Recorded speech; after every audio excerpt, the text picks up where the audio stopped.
Sing tak penggale iki wis ana rong dina iki. Kaya sing tok aturke ora gelem gak. Sare yo suda. Iki sing tak penggale. Kuwi janjane sing dipenggali kuwi apa? Bondo wae. Kabul perkara apa? Ngono lho. Nggih, ngateke mawon Rama. Pados yoyo menika ceklok, welo-welo, monggo saking kabul menika sipot. Dipun dangu piyambak. Mangane tak dangu kuwi kala mangsane mung kendel wae. Ora semaur. Kok coba dangu putramu kuwi. Bondo wae. Iki saiki ana Kanjeng Rama, ana uga ana kancamu Panji. Saiki ngendika wae, sing tak kendhaleke iki perkara apa? Matur karo Rama utawa Ibu. Nek duwe kepinginan apa? Matur berapa aja diampet kaya ngono kuwi. Udah dalam sewu.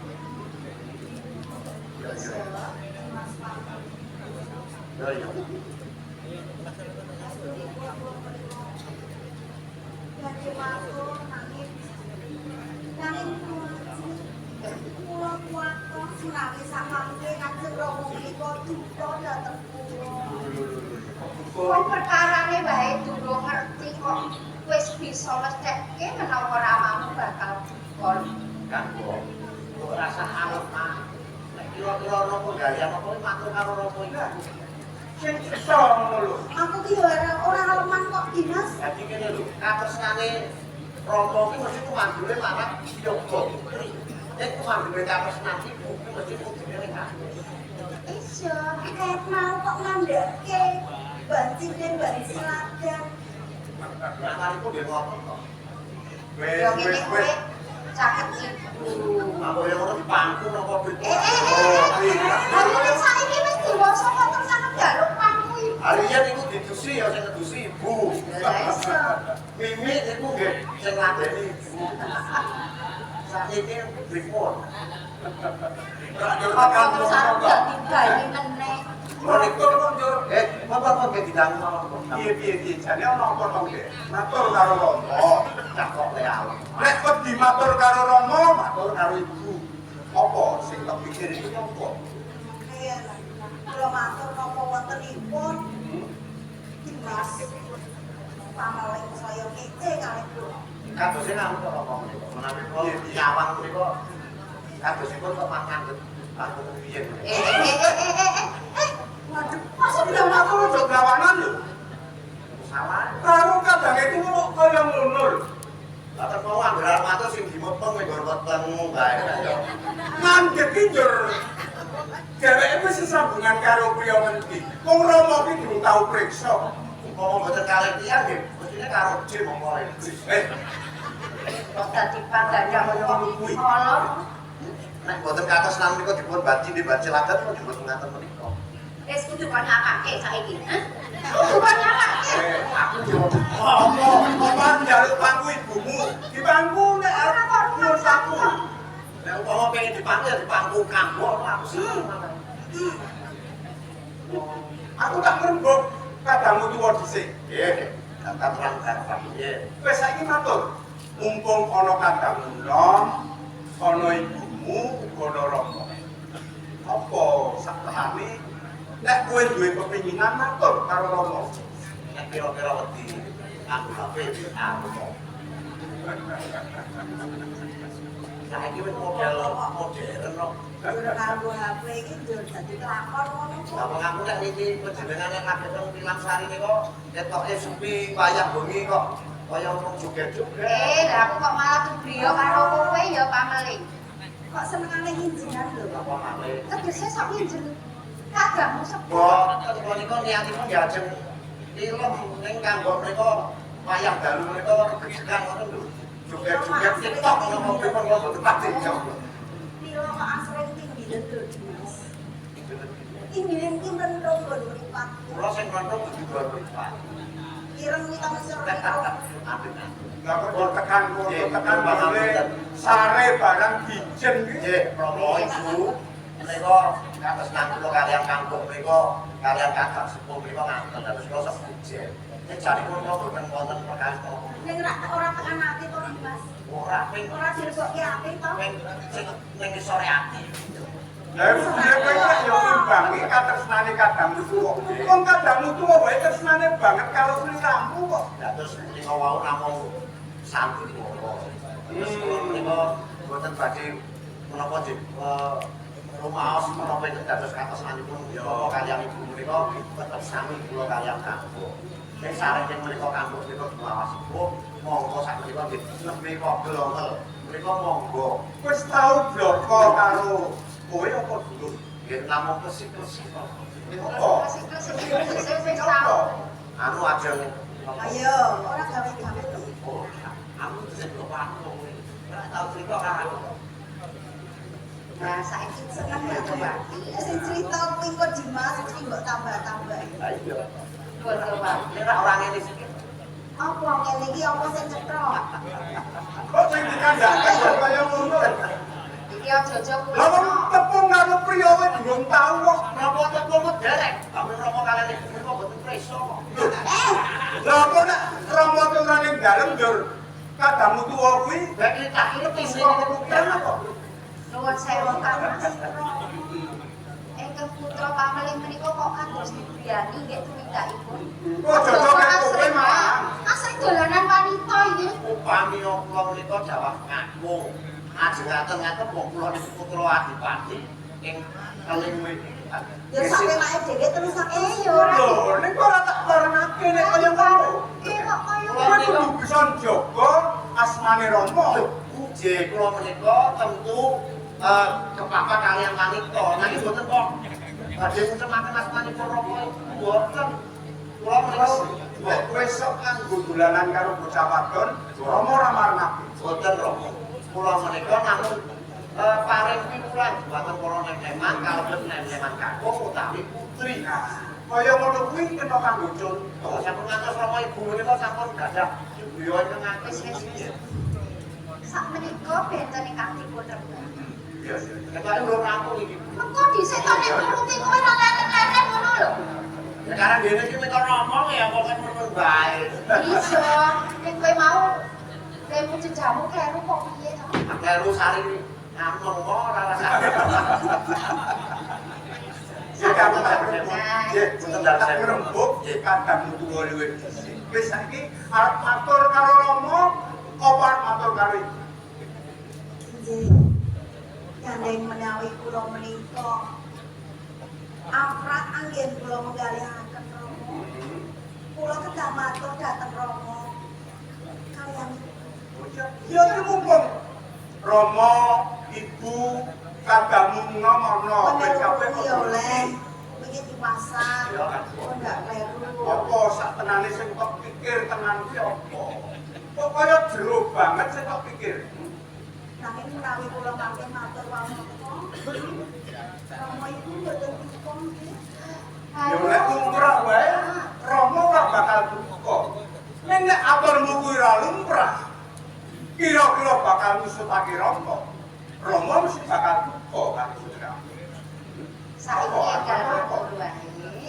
Jane ana perkara apa? Asturipun Iya, kula iya. menika ora mimpi Rama. Hah? Kula menika Kowe dadi kaya ngono ki kowe iki ngimpi. nggih.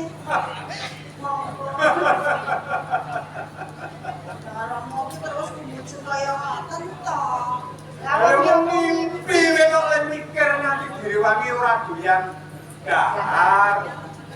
Nek ora kersa sare barang. Nanging kan nggih kula mimpi menika Rama. Kados kasunyata.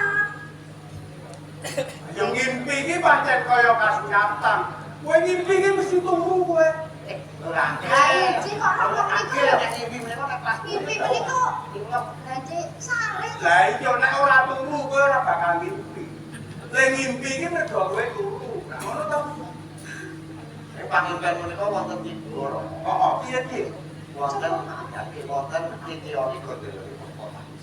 Nanti kok Jenengan nggih. Kowe kok pinter jereng Dimas. Lah ya wis padat sampene nggih. Bareng ngono to. terus ning aku tak mirengke ature kadang tuwa luwih dhisik. Nggih. Ngimpi kuwi apa sing dadi pasukenanku? Kula menika mimpi nglaku si priya. Sebenarnya dhewe kabeh lho. Lah, dene yang ngimpi. Iki pun sampun dipun. Ora nganti kaget. Lanjut, menika sampun dipiwanjinipun dipun paringi dawuh supados menika para prama. Ya wong krungu kaya ngono kok yo getak Rama ki Lah tamu jantungan lho. tamu dene pangaku terus. Ya. Sabar Dimas pameling menika wonten sorong ya amargi Rama menika menawi ngendika sorong. Wis saiki dilentrekno kowe ngimpi Klasik. ngladeni priya. Piye nang paketan piye lho? Priya kuwi mau bagus ora? Bagus sangat itu. Wonten tratah keling mriki. Priya ingkang kados. Kados wonten pamimpen kula bagusipun Rama saestu bagus sangat. Bagus. Nggih. Nggih. Karo ramamu. Nah, karo Rama bagus endi? Wonten dalem sarung nggih Rama. Bagus ingkang wonten pamimpen kula Rama. Lho, Rama ki bagus-baguse wong sak keleng ngene lho. Kok jen informasi to Romo. Panjenengan mereka sampun sepuh. Biyen. Biyen ger. Sing tak ngendikake kuwi biyen. Biyen kuwi Rama bagus-baguse wong sak keleng. Atene ibumu itu ora pinggir. Tapi kok tak yo preso. Ingkang putra mereka bagus apa boten? Bagus. Ya bagus. Bagus. Ana petane aja ngendika boten. Gawaipun namung tiru panjenengan. Kok nek Rama ngendika ora bagus. Kan mesti njur nesu-nesu. Kuwi ana ing pamimpenmu kuwi. Priyayi kakung kuwi lho duweni rasa tresna marang kowe. Nggih, kula sampun sami Wis ngono. tresnanipun. Wis do apa ning pamimpen? Nggih. Nggih ngaten niku pokoke mboten saged kula gambaraken. Wah. Kula ajeng matur menika. Nggih lisem ning derek kaya ngoten menika lho. Aku wis bisa nggambarake sing tak impekne. Apa ana ing pamimpen iki kaya-kaya kowe wis nglawati karo priya.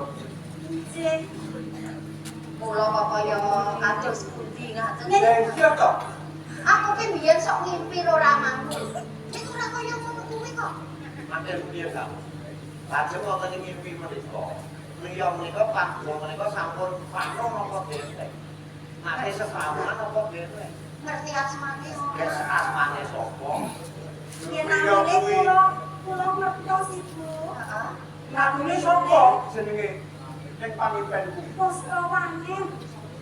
Pos Namine kawangan. Poskawangen Dimas. Puspa wangen, puspa kuwi kembang, wangen kuwi wangi. Dadi kembang sing wangi, kok lanang iki kok wangi. Ya ampun ampun ya. Seneng kok ya.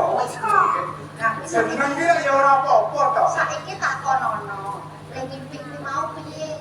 Nek mimpi iki wayah apa, kok gak ming lam-lamen utawa iki ming ketonto. Wancine jam 09.00 tekan jam 12.00. Iki ketonto. Nek jam 12.00 tekan jam 2.00 kuwi ngimpi nek dadi kembang kok. Iki oni kok kota jam 2 wedhus nganti marai. Ayo kuwi. Ayo kuwi piye? Ayo kuwi tekan para esuk ngono mau. Terus kowe tangan tani gegah kaya Kalau beda kaya tenanan. Kaya dadi kasunyatan. Terus? Iki kok priya kuwi mau tak goleki ora ono. ora ono. Aduh Rama saestu. Kula nyuwun dateng panjenengan Rama. Kok kesel ramamu? Sing pantes nggih. Ngene tak. Sing Poskawangen. sing jenenge dadi wanita kuwi sing saneh. Umpama duweni rasa tresna marang priya, ya aja terus diblakke ngono to ya. Nanging ibu kula boten tiyang. Ngene tak paringi prisa. Uripa ana ing alam kasunyatan. Aja urip ning pengangen-angen. Ngimpi ku rak ning pengangen-angen to. Nanging anggen kula ngimpi menika. Dusak senyata Rama kula sampun matur kula mari. Iya. Ning nalika kowe nglilir kuwi ora ono to. Tegese kowe mung ning alam pangimpen, ora ning alam kasunyatan. Wis ora saged tinggalé. Perkara iki Saged Rama, boten saged. Kok yo matur. kowe kuwi wis kepengin lagi karo priya. Matur karo Rama. Priya endi sing tak senengi? Kuwi tegese kowe kuwi wis dewasa. Injih kula matur. Matur Rama, menawi kula kepengin pun padosaken priya ingkang nama Puspa Wangen. Lah iku Kuwi Nggih, kula menawi jenenge jenenge ana ing pangimpen kula terima terima dine kula terima boten badhe pados si priya. sik. mergo mimpi kok ndawake sumpah ki ora apik ora becik.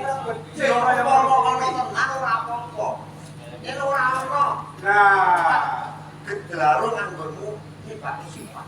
Mas, Iya. lah kowe jarene tresno karo aku. Ya tentu kok. Kok tentu. Tentu.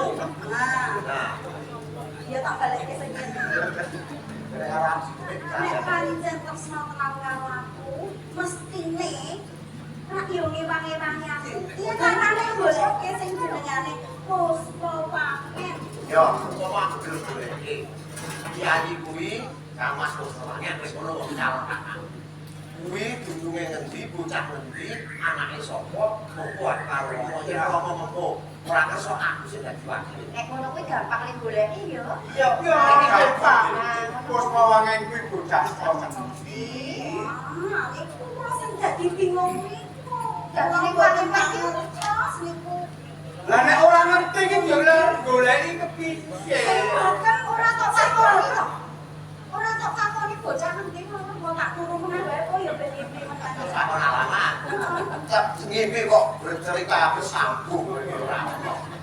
Mengko nek kowe iki tak takoni ngono yo. Ora yo kudune iki tak takoni wae. Ora tak takoni alamate ning wis dengan ini dan itu kok mesti. Kok ini dan itu. Wis pokok men. wis ora usah dipenggalih. Wis to, ora usah dipenggalih. Ora impen. Boten pokoke pun nyuwun kula nyuwun pun matur-matur. Kula pengen minta. Kamas. Lah yo jagat kuwi sing jenenge Puspa Wangen iki rak yo ora mung siji. Menawi Oke kok yo. boten kersa matusaken boten kersa ngupati dipun kula Lho, yo kaya ngono to. Kebasan Kiai Putri itu iku kubyuk nangke kepanjangan rikma. Tegese iki polahmu ki ngono kuwi nek apa-apa sing kelangan ki ya aku karo ngono iki. Sakit ya mau romo. Kuwi dhisik to. Kula karo matur romo. Dimas, ajreng atiku, ajreng temenan aku kepengin ketemu, kepengin lelaki. Kene enggak. Tak penggali karo kakangmu kok. Iki piye nek ana kanan kaya ngene iki yo piye? Ngaten kemawon romo. Sareng yang menika ajreng panyuwunipun kanggo kadhateng kahanan menika. Kados kula menapa ingkang kula aturaken ngajeng atas nampa kaliyan kampung menika boten wonten raosipun. Menika kagem dalem ugi kula dhateng sedulur kula. Iya, tadi kula nyuwun pamit badhe kula pati wonten pundi gedungipun Kamas. Ning Rama ora tega. Kesanipun kula. Nek kowe kok ora arep goleki bocah sing jenenge Puspa Wangen, yo nek ketemu. Nek ora ketemu yo kepiye? Nadyan lebet wonten ing laknane monggo kepareng badhe kula tepuk kasih dalem ugi kula kaliyan kampung kaliyan. Yo nek ngono karo Rama ora bakal ndakake karo putramu pamane. Malah ngono, nggih. Kula derek mawon napa? Ora tak kaya Mencet pemancap jaganan putramu Bhagawan. Wis saiki bupati karo Rama. gerakan kanjeng. Ora ngono dalam kabupaten ya. Tak boleh ada iki. Kedongo, ini pun nek sale. Muga-muga berkuat. Kamu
Thank you.